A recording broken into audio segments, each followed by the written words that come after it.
the most distracting, painful, penetrating thing in our lives today that impact mental health is cell phones and technology. One of the things that I have definitely been aware of my life is what I consume. And that goes from like food to content and all who I surround myself with. And I have a pretty hard boundary with social media for myself personally. I can feel when it starts to be a negative thing for me. It can be a really powerful thing to have social media at the, in the palm of our hands. But if it's taking away from your kids, if it's something that you're stuck in and your kid's yelling at you and you're not paying attention, well, like, what's the bigger picture here? Like, is this helping you or is it hurting you in the long run? I think the problems we're dealing with is the human condition that we've been dealing with for thousands of years. And so I think it's just like, it's all part of the human experience, and each generation has something that they have to overcome that is tied to the human condition. And ours certainly has to do with technology. The same thing our grandparents went through. It's the same thing we've been going through thousands of years is the human condition. It's like, it's dealing with what's going on between your ears and in your heart. An entrepreneur straight out of New York City, Michael Chernow. What's cracking?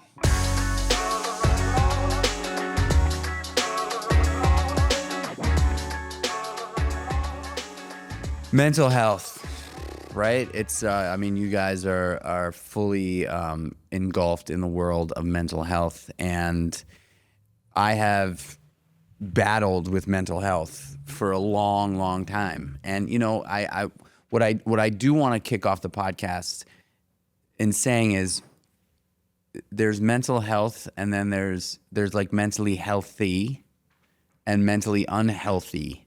And for some reason, we've categorized mental health as someone struggling with something. How's your mental health? And I think people that battle with some sort of mental disorder in some way, shape, or form go through hills and valleys, whether, with being mentally healthy and mentally unhealthy,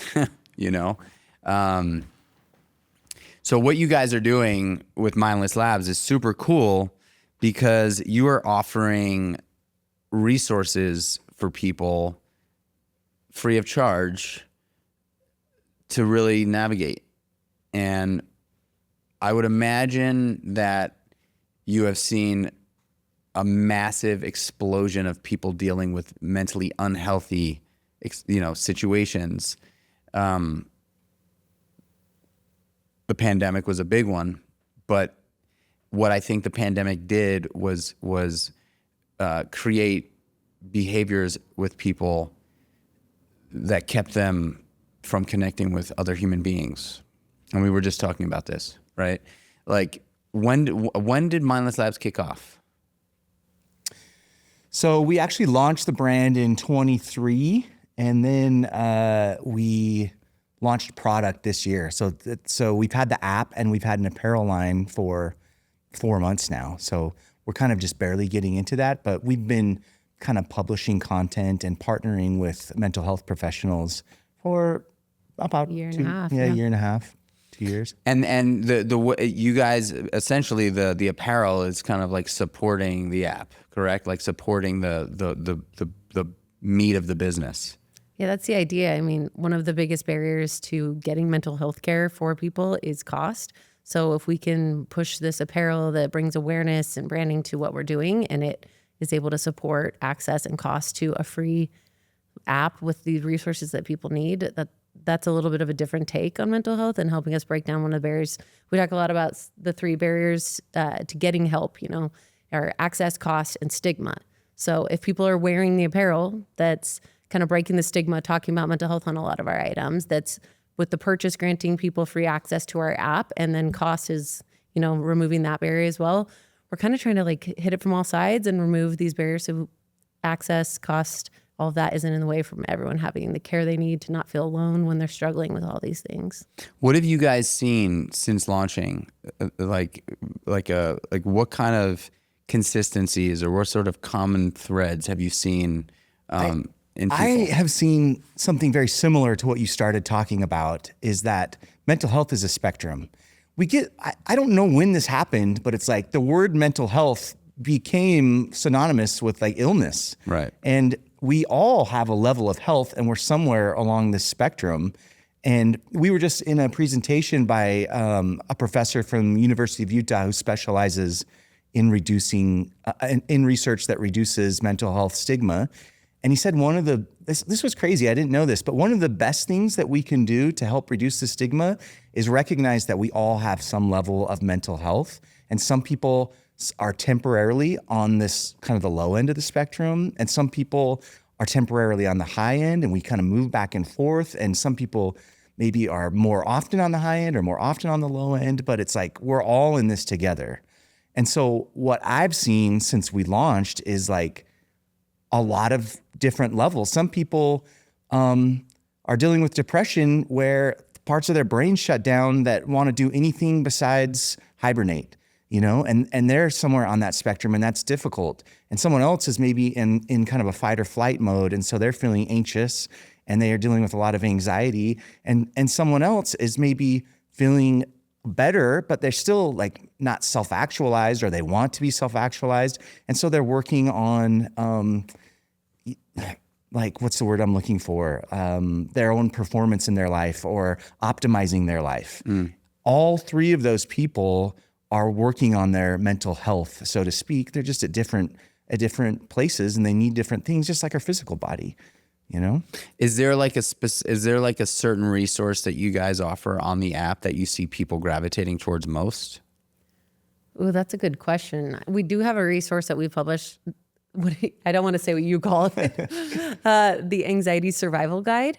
And I mean, I think that we live in a world that is anxious, right? I know I feel it quite frequently, and a lot of people we've discussed and had feedback on is like, we are an anxious generation. There's so much going on in our world. And so I think that's a really well-received resource that we've offered. We have a ton of stuff on there as well. I mean, you could probably speak to it a little better in that world. Some of the things that people are most gravitating toward are different types of like calming breath. So we have a lot of different practitioners who do breath work. And so there's one that's my favorite called the Crazy Calm Breath. And it's just a certain way of inhaling and exhaling and holding your breath a little longer. And also doing kind of like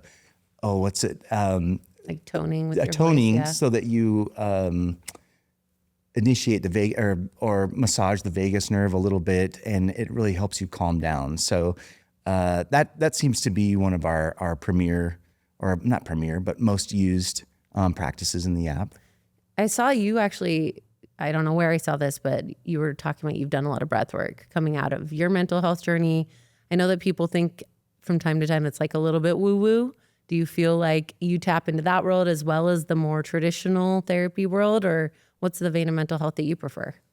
Well, I mean, I would like to say that I've come out of my mental health journey, but we're always on it, right? I just feel like I'm just like, I've got a reserved seat in the, ideally I'd like to think the VIP bus on the mental health journey, because I'm definitely taking action on it. I've been in recovery for a long time. I've been sober. I celebrated 21 years sober in August. Congratulations. And thank you. And that world, I feel blessed and grateful that I was able to, at an early age, be able to put a plug in the jug and really immerse myself in self-love, self-care practices. And what I learned is that I have a mental illness that is categorized as alcoholism, and alcohol is sort of like a byproduct of my mental illness, but basically the illness tells me that I suck and that I'm not good enough. And I think, I had a double board certified neurologist and addictions specialist on the podcast maybe about a year ago. And he has spent the last decade of his career focusing on neurology and addiction. And is there actually a difference between an addict's brain and a non-addict's brain? And he's concluded through human clinical studies that there is a difference. And I actually have addiction. I'm not an addict. I have addiction.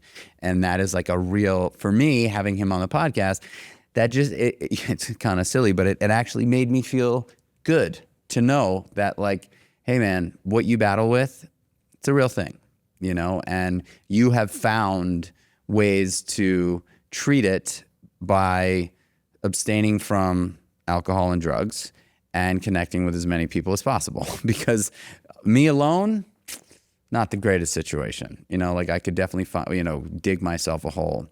And so I have been very open to exploring all sorts of different alternative therapies to help me navigate this world because, you know, I mean, yes, I've experienced trauma and there's definitely, you know, but I don't think trauma is what, I think trauma plays a role in some of the stuff that I've dealt with, but I do believe that I was kind of predisposed to this world of mental illness. It's actually in my family, you know, it's in my family. So breath work has been one of these tools that I have found to be incredibly effective in a very short-term period and also in an extended long-term period.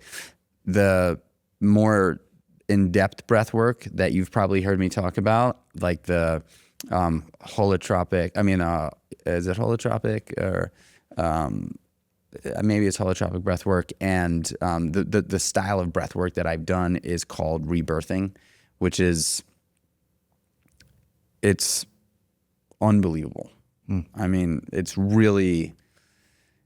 painful, it's hard, it's called breath work, it's definitely work, but it's opened up so many doors to make me understand and allow me to see things that have really, really, you know, helped pave the course for me. Like I've come face to face with my 7-year-old self.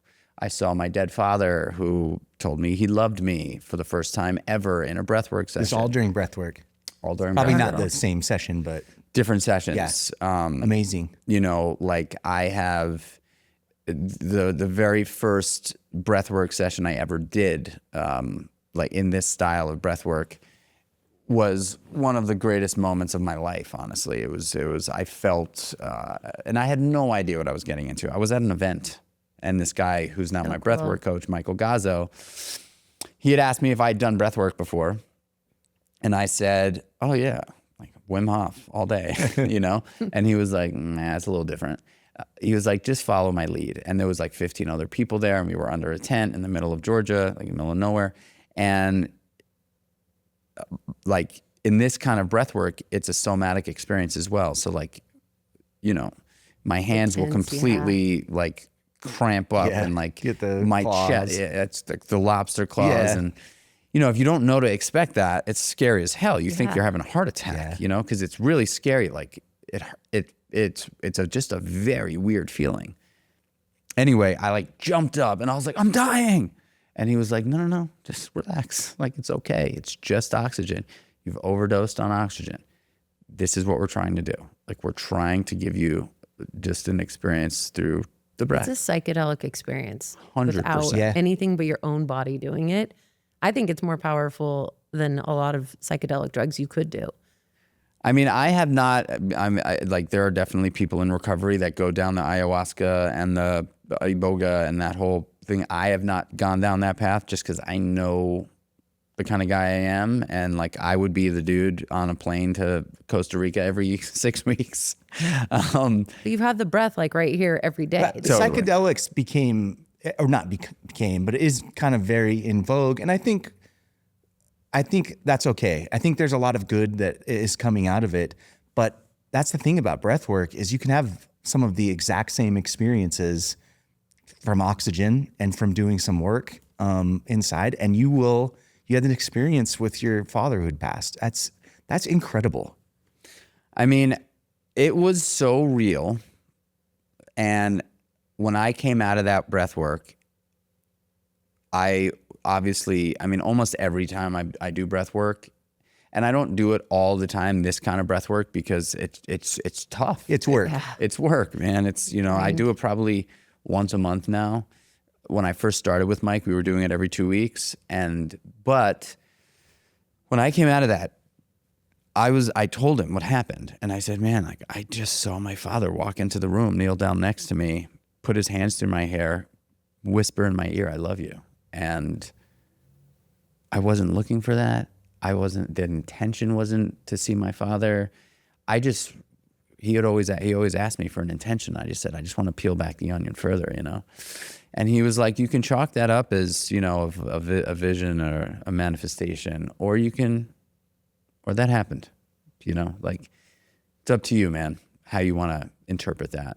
So that's kind of the power of this stuff, right? Like, it has really helped me with my mental health. And I also want to just put in a little caveat to the psychedelics. I know how powerful that has been for people that struggle with addiction and also mental health, and how much progress people have had with ayahuasca and ibogaine and MDMA and ketamine therapy. Like, I know that has helped an enormous amount of people, so I don't want to like poo-poo it in any way.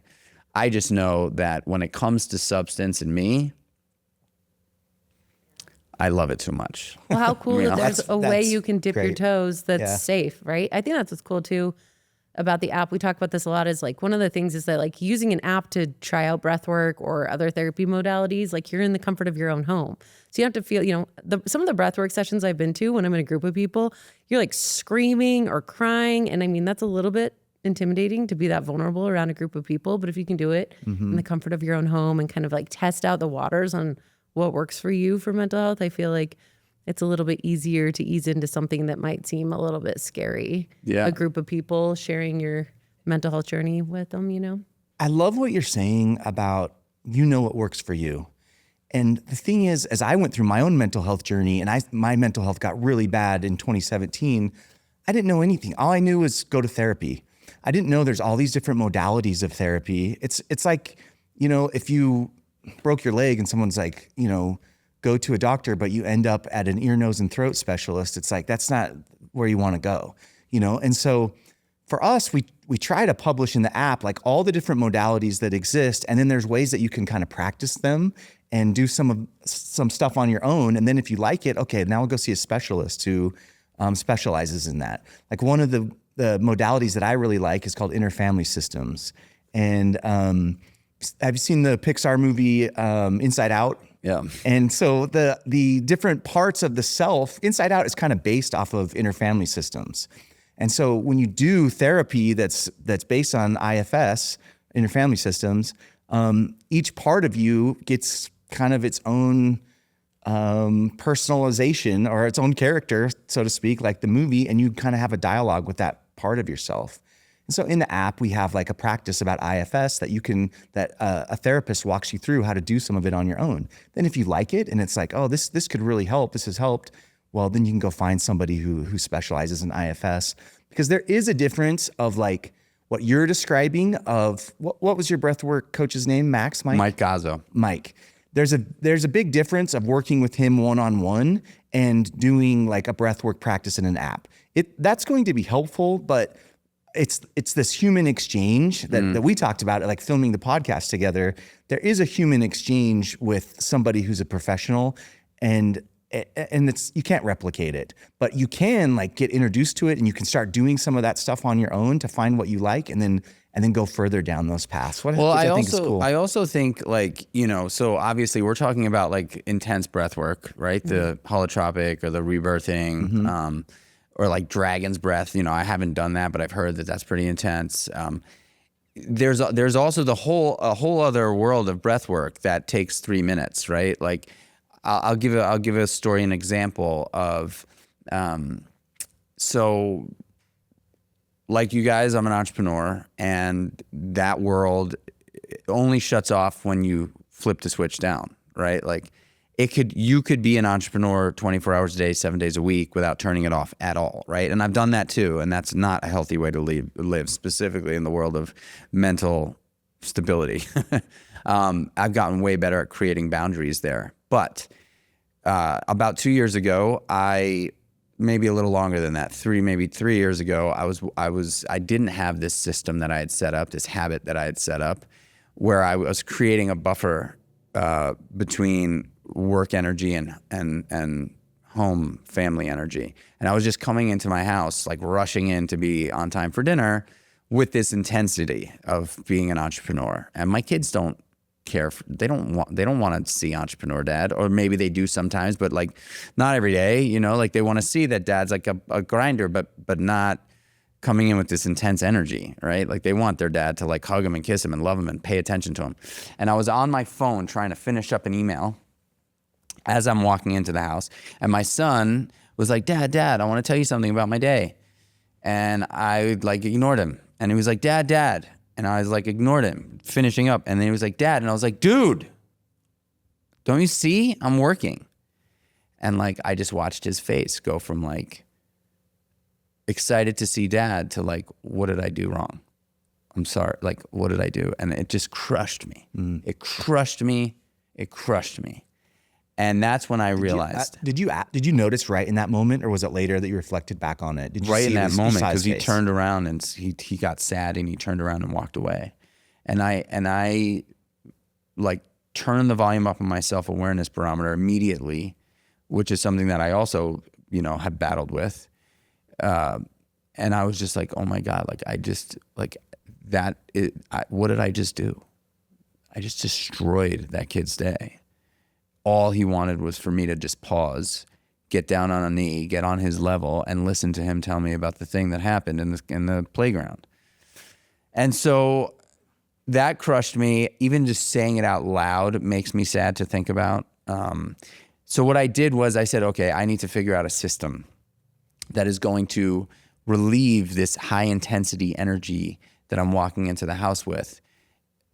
And I don't know what I'm going to do, but I got to figure something out, because I just can't do this anymore, because it's just not fair. It's not fair for me. It's not fair for them, specifically for them or my wife or anybody. Like I got to like shake this energy, because it's intense. I'm trying to win at work all the time, you know? And it's not like I need to win with my family. I need to be me with the family. I don't need to compete with my family. I need to be me as a dad. And so I started doing breath work in the driveway. And I pull my truck in, I turn the truck off, I take a deep breath, I put my hands on my legs, and I do 2 different styles of breath work. I do box breathing for about 5 rounds, and I'll open up my eyes after 5 rounds. And so just for everybody that's listening, box breathing is 4 breaths in, 4 second breath in, 4 second breath hold, 4 second breath out, 4 second breath hold.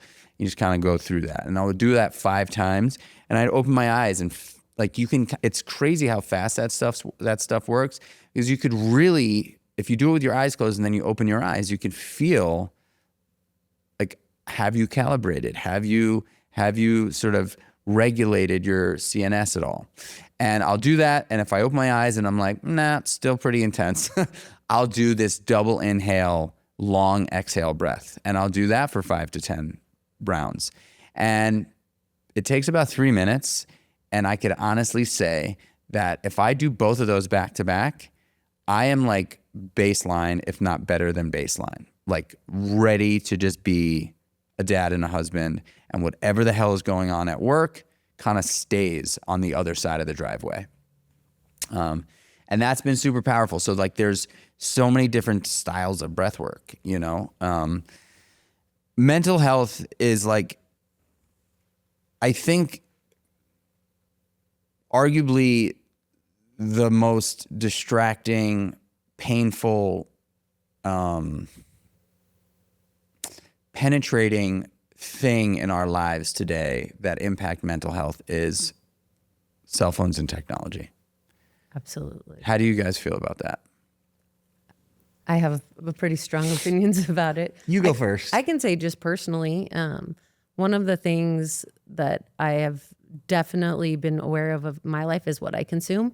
And that goes from like food to content and all, like who I surround myself with. And I have a pretty hard boundary with social media for myself personally. I can feel when it starts to be a negative thing for me. And I've just put some habits in place to make sure I know that I have regulations around it to Like only what? bring good things into me. So I only follow people that like are uplifting, and if that's friends and I need to mute them, that's fine. I don't even put like a time boundary around it anymore because it's just gotten to the point where it's not something that I'm called to picking up. Like you can bury the app on your phone. I've deleted it. So when I need to access it, I have to re-download it or stuff like that. And those are things that I think when I've been in kind of a worse mental health space that I had to do to regulate it. But right now I can just feel like after all the work I've done to protect my energy, I can feel the shift when it starts to come in and that noise starts to come in. I mean, I spent 15 years of my career working in television news as a broadcaster, and I would have to do a similar thing that you just shared about sitting in your driveway doing breath work when I'd come home from work, because I'm sitting there all day looking at this horrible stuff that's happening in our world and consuming it because I have to. So how do I kind of like shake that energy off and go back into like a more centered energy? So I had practices around that. But now, fortunately, having distance from that space and being able to regulate it more, like I look at the news in order to be informed, but not to be distracted in my life. And I kind of feel that way about social media. Like I want to see what's going on. I think it's a really powerful tool. And I mean, we have social media that we're putting resources out there for our business that I think would be a positive thing for someone to get in their feed. And there's a lot of that out there. And there's a lot of good I get from my friends, seeing their kids and people that live far away. But I am at a point where I can really feel when that shift happens. I'm sure you can. I'm sure everyone can. It's like we get in this, whether it's comparison or whether it's just negativity coming into our world. So I definitely think that it's a two-sided coin, that it can be a really powerful thing to have social media at the, in the palm of our hands. But if it's taking away from your kids, if it's something that you're stuck in and your kid's yelling at you and you're not paying attention, well, like what's the bigger picture here? Like, is this helping you or is it hurting you in the long run? What do you think, Chris? I have to be delicate of how I say this, because I do think those things can be very negative and that cause a lot of problems. I think the problems we're dealing with is the human condition that we've been dealing with for thousands of years. And like for me, going through my own journey, the thing I had to change in order to get to, how do I say this? The message my anxiety was trying to give to me was that I was holding beliefs that were not serving me, that were not in my best interest. I was believing these lies, so to speak. And Like what? Like that I wasn't good enough, or that I was unsafe, that the world is an unsafe place. I learned that everything, that I had to change my perception. Perception is my whole reality, is my whole experience. And the way I choose to perceive the world, and you have a choice over your perception. And if I just let my perception go unchecked and just like look at social media and think that that's reality, I will start to think like I'm not good enough, or, I'm not doing enough, I'm not fit enough, I'm not handsome enough. But we've been dealing with that. Like when I was a kid, they told us not to read fashion magazines because you will think that you're ugly. It's like we've always had this. It's a little exaggerated right now because we're so connected to so many things that are vying for our attention. But it's like, I just saw something this morning, which was a quote from Seneca that's like, we suffer more in imagination than in reality. And that quote is 2,000 years old. And that's the exact like definition of anxiety right now, is we create these things in our mind that that make us suffer. And so I think it's just like, it's all part of the human experience, and each generation has something that they have to overcome that is tied to the human condition. And ours certainly has to do with technology. It's like we're going to see now AI coming in, and it's going to be hard to differentiate between what we see online, if it's real or not. It's getting so good, so fast. Like 6 months ago, I could tell what an AI generated video was. Now I'm seeing some bear crash into a cabin chasing a deer while a guy's on a toilet. And I'm like, that looks 100% real, but I know it's not real, but it's bananas. Yeah. But technology is going quickly. But I think it's ultimately the same thing our grandparents went through. It's the same thing we've been going through for thousands of years, is the human condition. It's like, it's it's dealing with what's going on between your ears and in your heart. I have made a decision that I am going off of a smartphone, and I am going to be purchasing something called the Light Phone 3, which is a kind of like it kind of looks like a Kindle. It has originally I was like, oh, I'm going What's the old thing that our parents had with the pen? Oh yeah, that was called a Palm Pilot. That's what I'm picturing right now. So it's kind of like this matte black square, and it has the ability to make phone calls, the ability to get text messages, a calendar, GPS, and it does have a camera on it. And that's it. You cannot get on the internet. You cannot, obviously no social media apps. And because I know for me, I am fully 100% addicted to my phone. And I say that confidently. And it still is hard to say, because addiction is something that I just am squeamish about in general. I know that I'm addicted to my phone. And when I'm like in New York City, I have also made a decision, like a conscious decision. If I'm on the train, I do not pull out my phone. If I'm waiting online for something, I do not pull out my phone. And because I've done that, I've been now able to observe other people and witnessing the mass blanket of addiction that we are all burdened with on this technology thing. We are living our lives way more through other people than in our own heads. And that cannot be healthy. It just cannot be healthy. And It's hard to disagree with that. I agree with that. it's just, just think about it. Like, we are spending, imagine, and this is the way I thought about it. Imagine, and by the way, it's not just social media. It's emails, right? Like, I have unfortunately set the expectation for the people that work with me and my vendors and partners, whatever, that I get back to emails and texts immediately. Like, right after this podcast, whether I like it or not, I am going to check my emails and my text messages and make sure that, like, I didn't miss anything.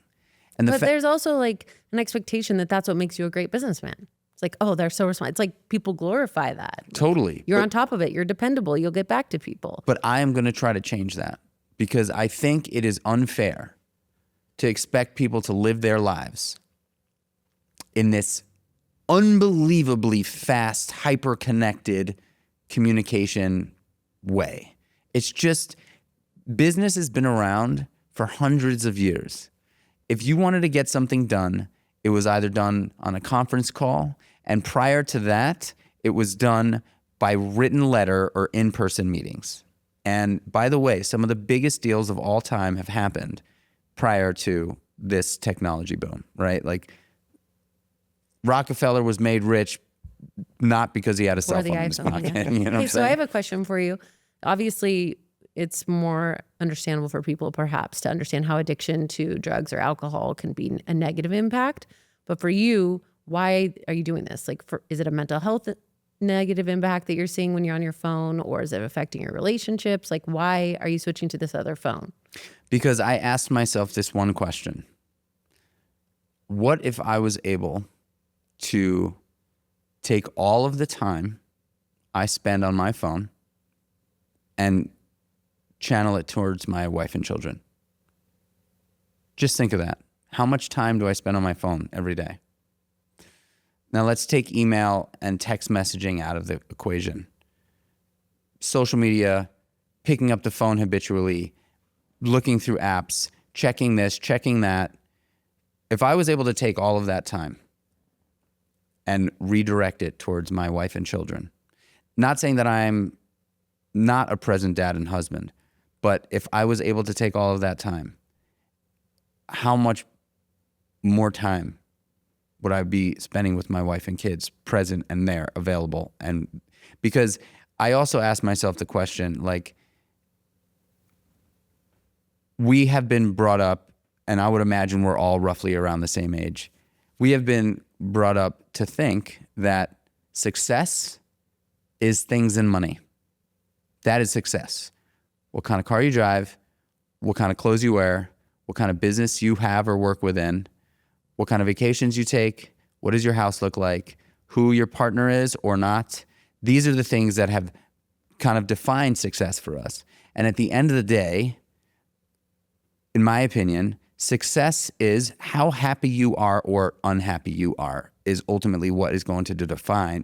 For me, success is, am I happy or am I unhappy? If I'm unhappy, I'm unsuccessful. If I'm happy, I'm successful. What makes me the most happiest in my life? Spending time with my wife and kids. That is when I'm the most happy. Period. Done. It just is. And I know that that's not for everybody. Some people, it's the opposite, right? But for me, it just so happens that that is when I am the most happy. And I battle in those times with my addiction to the phone. So let's figure out a way to be happy more in life. How can I be happy more? Spending more time present and available for the people that I want to be with the most, which is my wife and kids. What steps can I take to actually make that a reality? Get rid of the fucking phone, dude. Like, just get rid of it. Because if I didn't have the phone, like, I'm not going to habitually pick up my phone. You know, it's like, it's crazy, you know? Like, when you go to an event, you look around a room, for people that are not there with a group of people, for people that are there kind of like by themselves or, you know, like a networking thing, most people, the first thing they do is they walk in and they pull out their phone to hide behind. Absolutely. It's like our social lubricant. They're uncomfortable, but also it's like, I've had to do those networking conferences and it is so uncomfortable, you know, and you want to hide behind something, but you can't. If you want to be successful, you can't. Mm-hmm. And you can't hide behind something, but it's also what I'm going back to, the human condition. It's like, I love, I don't know exactly where this quote is from, but it was like, what makes a Buddhist a Buddhist? And they say, well, we eat, we go on walks, and we sleep. Or I don't know what the third one was. And they said, well, that's what everyone does. And they say, no, but when we eat, we know we're eating. When we walk, we know we're walking. When we sleep, we know we're sleeping. And it's being present in what you're doing. And so for you on the train, you know, maybe your wife and kids aren't even there, but it's so hard for us to be present in what we're doing. And that problem is thousands of years old, you know, but now it's never been easier to not have to be present.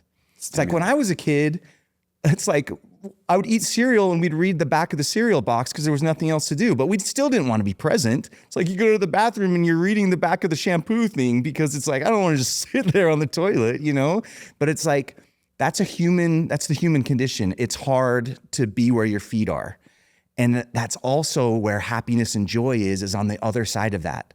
When you're just can sit on the train and be like, look, I'm around all these cool people. There's interesting people here. We're going through New York City, which is like, well, in the subway, you're not going to see it, but each subway stop is different and it's decorated a different way. It's like, be where your feet are. And it's hard. This time of year is one of my favorite times of the year, not only because I love the fall and I love Halloween and Thanksgiving and leading into the holidays. I love that time of year, but it also happens to be hunting season. And when I moved out of New York City about 6 years ago with my wife and kids, we had a house upstate and we moved upstate. I had never hunted before moving there full time.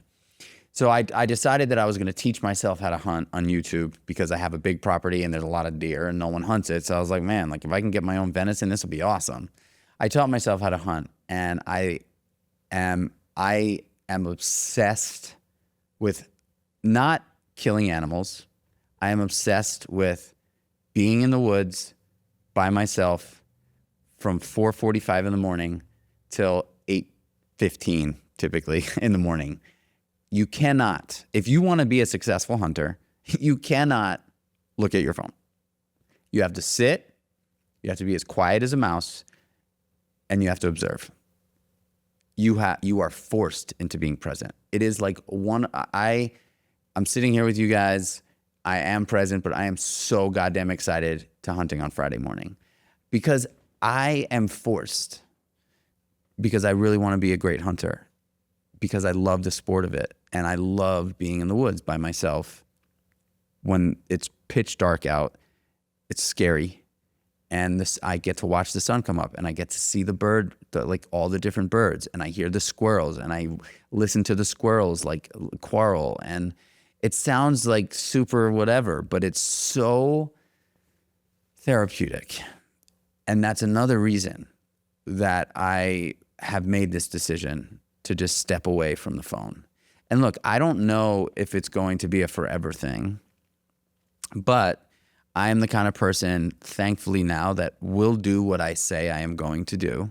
It's just, if I say it out loud, I could think whatever I want. I could write down ideas all day long.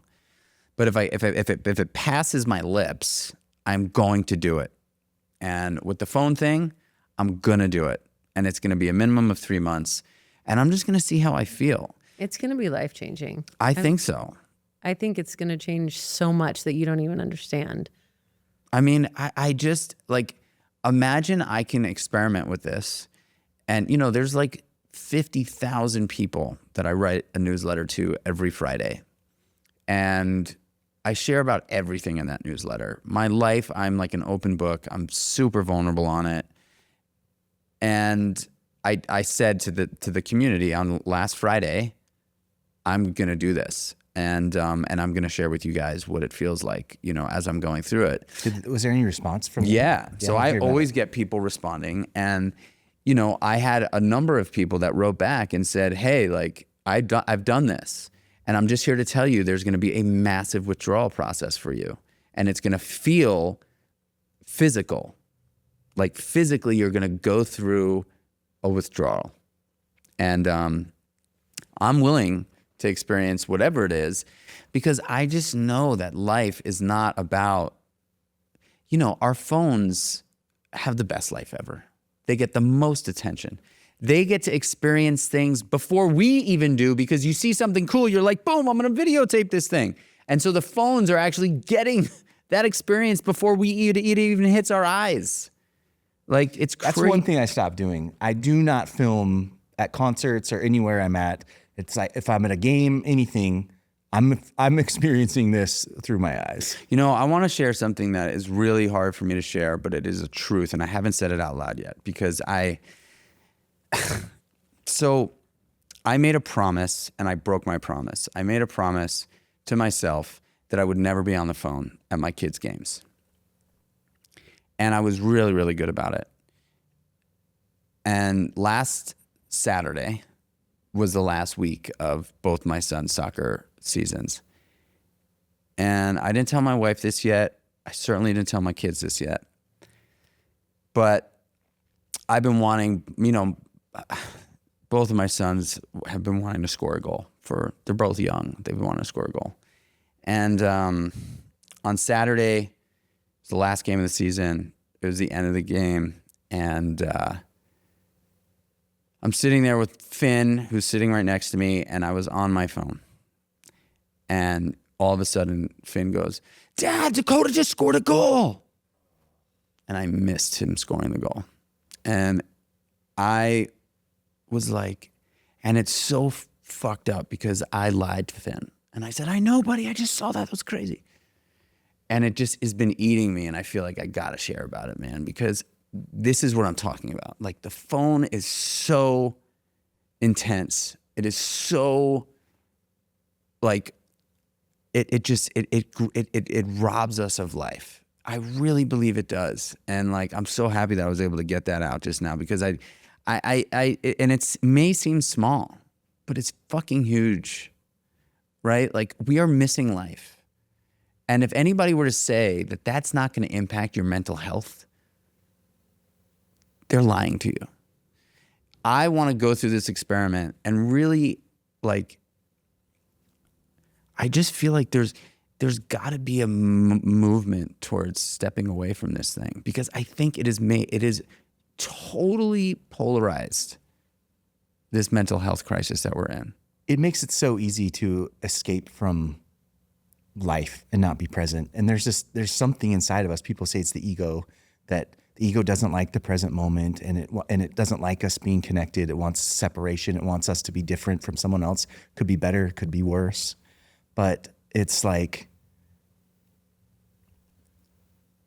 the phone feeds like all of this stuff that is one of the hardest parts of being human, are one of the things that we have been working on overcoming for thousands of years. So I think, I mean, that's a real rough story about last weekend. I think as a parent, I certainly have stories like that. But anyway, thanks for sharing it. Yeah, I mean, look, luckily, and I think I just got to be, I don't know how, like, if I need to tell them that, but, I couldn't believe it, and it crushed me. I was lucky enough that Finn actually scored a goal in his last game, which was the game after Dakota's. So I was able to get a goal in there, but I just... I gotta add something to this story. On Halloween every year, my kids do like a parade at the school. A lot of elementary schools do it. All my kids have done it at the same one. Next year will be our last one. Our youngest is in 5th grade. He'll be leaving elementary school. Well, he's dressed up as like something from K-pop Demon Hunters this year. He's real excited. He wants us to go see it. And my wife thinks it's at 9:45. She sent me the calendar invite, but it actually starts at 9:25. So we get to the school at 9:45, and as we get there, we see like the 4th graders going into the school, and we missed it. And so the 5th graders are still out there. We like run to try to catch the 4th graders. We didn't get to see it, but luckily, because some friends are there, we tell them what's going on. We just missed it. There's like my youngest, his name's Jude. Some of Jude's friends, we know their parents, and they're like, "Oh, I recorded it on my phone." And so then I got to watch it on the phone and we saw him like doing his funny thing. He's showing his tag to everybody. And so we had missed this thing because we made a mistake, but because somebody had their phone and they recorded it, we got to see it. And so this is what I think is interesting about the phone. And I think it's interesting about almost every technology that we come across is it's going to have a shadow side and it's going to have this light. And so for me, it was like, I got to see my son do that. For you, you missed the goal. And I promise you, I've missed things at basketball games. My kids play basketball because I've been on my phone. So it's like, you're not the only one, and it's a shitty thing. But this is the nature of the human experience. It's like everything we have has like some greatness, and it has the shadow. And how do we mitigate the shadow, and how do we, or integrate the two? I don't know the answers, but I think it's interesting. Yeah, I mean, I agree with that, right? There's no doubt that there are upsides to technology, and it's allowed for so many great things. For people that are not at all comfortable connecting in person, it's given them an opportunity to connect online, right? Like, there's no doubt about it. Like, that has absolutely been a benefit for a lot of people. I guess I'm just going through this moment in time where I am dealing with just like a lot of anxiety, and I just have this feeling that I could mitigate some of that, if not a lot of that, by taking away the unnecessary stimulation that my brain and my ego is telling me I want/need in order to feel okay. What kind of what have you guys seen in like habit, ritual, routine? Like, how have you guys seen that being super positive for people that are dealing with mental illness, having structure and routine? Oh, I think absolutely. I can speak obviously for myself.